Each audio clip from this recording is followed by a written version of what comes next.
Hello, literature lovers. Today, as you can see, I'm discussing the Lake Isle of Innisfree. It's a 12 lines poem comprising three quartets. It was written by William Butler Yeats in 1888 and was first published in the National Observer in 1890. It was reprinted in Countess Kathleen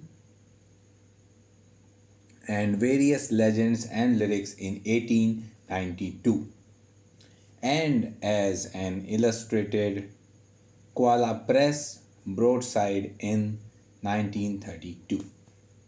The Lake Isle of Innisfree exemplifies the style of the Celtic revival. It received critical acclaim in United Kingdom and France, and the poem is featured in Irish passports. So you can imagine how it is.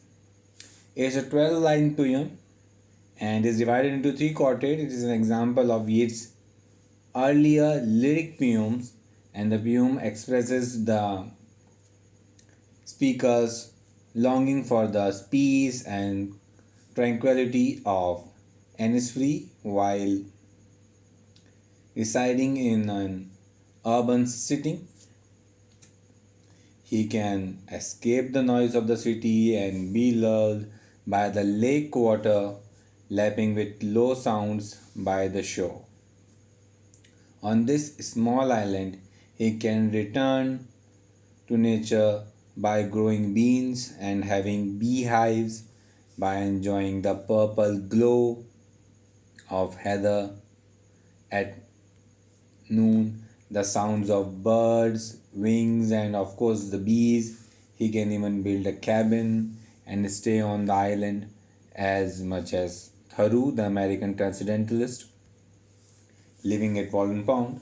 And during Yeats' lifetime, it was, to his annoyance, one of his most popular poems, and on one occasion was recited in his honor by 2,000 Boy Scouts. The first quartet speaks to the needs of the body, the second to the needs of the spirit, that is peace, and the final quartet in the meeting of the inner life with the physical world. So that was the overall perspective. Talking about the music, the poem is set in 1928 according to Muriel Hubbard, and there are different settings related to music in it. And now talking about the background, it is in the Isle of Innisfree is an inhabited island within Longill in Ireland near which Yeats spent his summer as a child, and Yeats describes the inspiration from the poem coming from a sudden memory of his childhood while walking down Fleet Street in London in 1888, and he writes that I had still the ambition formed in Sligo in my teens of living in the imitation of Thoreau on Innisfree, a little island in Lochgill, and when walking through Fleet Street, very homesick, I heard a little tinkle of water and saw a fountain in a shop window, which balanced a little ball upon its jet, and began to remember lake water. From the sudden remembrance came my poem, Innisfree, my first lyric with anything in its rhythm of my own music. I had begun to loosen rhythm as an escape from rhetoric and from that emotion of crowd that rhetoric brings, but I only understood vaguely and occasionally that I must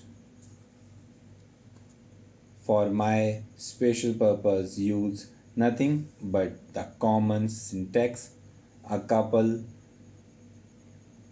of years later, I could not have written that first line with its controversial archaism arise and go, nor the inversion of the last stanza.